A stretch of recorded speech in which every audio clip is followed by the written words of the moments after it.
But R. Kelly, he opened his mouth and told him everything that went on, even when he was messing with Aaliyah. At the end of the day, P. Diddy thought he covered every corner. He thought he covered all of his tracks, and he didn't. Things are popping up left and right. His best friend is on the run. If your best friend is on the run, the person that moved with you left and right, up and down, and doesn't want to be beside you right now, something's going on. Your lawyers, they're trying to cover up for you. If a lawyer's going to lie about the littlest thing as a baby oil purchase, people investigate. People are going to dig up the facts. The facts of the matter is, the little fib he told shows a bigger picture of, oh my God, we're covering up things. Costco doesn't sell baby oil. Sam's Club doesn't sell baby oil. Where else are you going to make such large purchases in bulk? There are so many things that they are trying to hide and conceal, and they're trying to move rapidly. That's why they're doing their own private investigation on top of the state federal investigation. But they're going to dispute that federally. They're going to go, no, we found this first. And when we found this, it was there. So you deleting stuff, having things erased, having the internet disappear. Famous people are literally clearing their Twitter pages. Those are all big red flags. They're saying, hey, I'm guilty. Hey, I'm guilty. TMZ released a video of over 60 celebrities literally right there inside of the whole party. And everybody knew how wild Diddy parties get. Even his neighbors literally rolled up and literally came through the gate and asked him, like, man, could you turn the music down? Can you please, like, go inside with it? It's 3, 4 in the morning. Diddy, he didn't have no remorse for nobody. He didn't care. At the end of the day, this is why he had to partake in what happened with Tupac. And investigators already said, Greg Caden, he came out and said, like, they gonna get him on all those charges because he thought he got away with it. You can't do certain things and think it ain't gonna come back around to you. Like I said before, people that ran with P. Diddy, bumped elbows with P. Diddy, talked to P. Diddy, they're being exposed, right down to the mayor. About a year ago, New York Mayor Eric Adams gave Sean Coles the key to the city.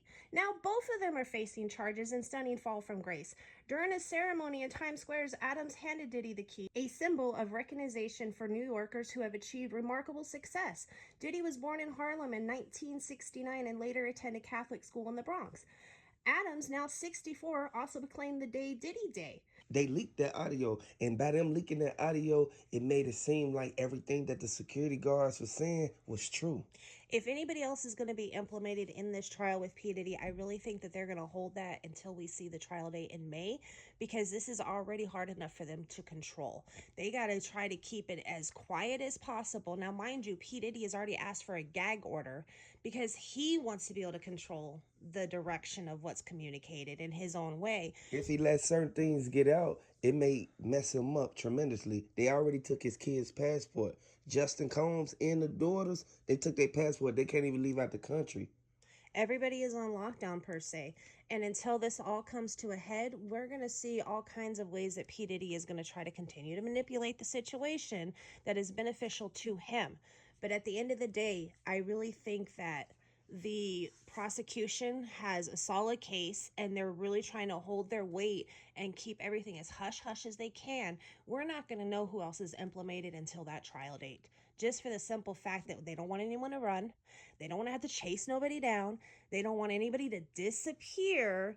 They want things to just kind of fall into place so that we can go to trial and everybody can say their piece. There's a lot of witnesses. You got to figure 120 claims. There's a lot of witnesses they got to move through. There's a lot of interviews they got to move through. Who knows the amount of evidence? We already know the videos are real. They've been leaked. We already know that his house was taped to the hilt on wires and cameras. There's no telling what they actually found on those films besides the activities. He had the cameras in the wall. I feel that that's breaching privacy and you inviting people to the house. He wouldn't let none of them even go to the bathroom. That's why Denzel Washington and his wife got up and left. It's sad to say, but the situation he created for himself, he's going to hang himself by his own actions and his own precautions of security or wanting to have that tape for later. Whatever it was, he created his own evidence against himself. The feds, they went and searched the perimeter of every mansion that he had. It's over with now for him. Once they present this in court, they had to prove beyond a reasonable doubt that he did not do this with intentions. Combs, who is being held at the Metropolitan Detention Center in Brooklyn until his May 2025 trial, has, among other things, orchestrated social media campaigns that are, in his words, aimed at tainting the jury pool. According to the prosecutors, made efforts to publicly leak materials he viewed as helpful to his case. The filing includes redacted notes found during a jail sweep, while prosecutors alleged are evidence Combs paid a witness to post in support of him on Instagram. The filings also claim that Combs has contacted witnesses through third party and used telephone accounts of at least 8 other inmates, seemingly to avoid law enforcement monitoring.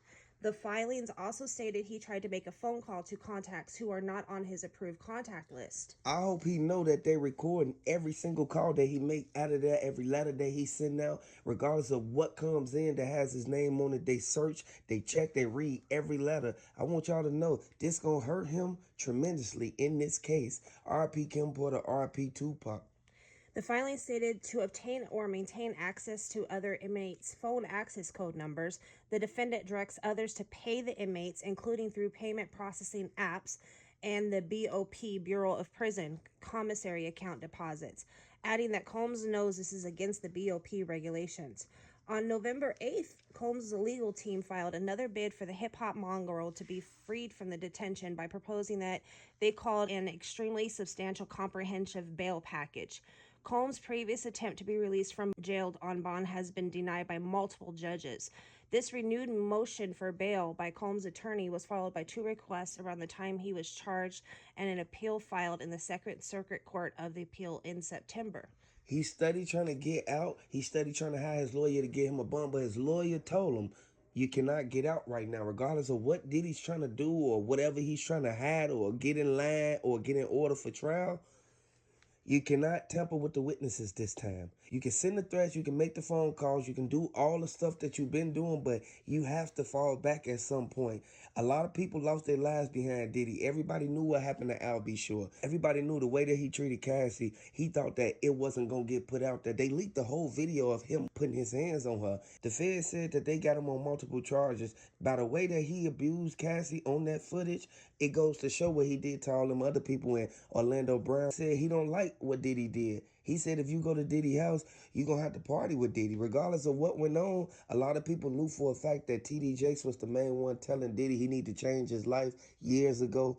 The Fed's been watching Diddy for so long, and this lawsuit brought out a whole bunch of stuff we didn't know about. Even so much as on his birthday, he had his kids sit around in front of a camera with a cake and call him and sing him happy birthday and then post it on all their social medias. He did that as a poise to influence a potential jury that is going to be held, trying to persuade them in the sympathy role. He is trying to find any and every which way to bring the spotlight to him as being a good spotlight and influence people through social media, through phone calls, through someone else going and making the threat. Like we said before, the reach for P. Diddy is far beyond them holding them in jail. And he's going to try every tactic he thinks he can get away with. But really, they're tracking everything he does, whether he follows the analytical data or not. At the end of the day, it's only going to hurt his case, the fact that he is sitting here still trying to go behind the back and go, hey, if you say anything, there is over 120 lawsuits filed against this man.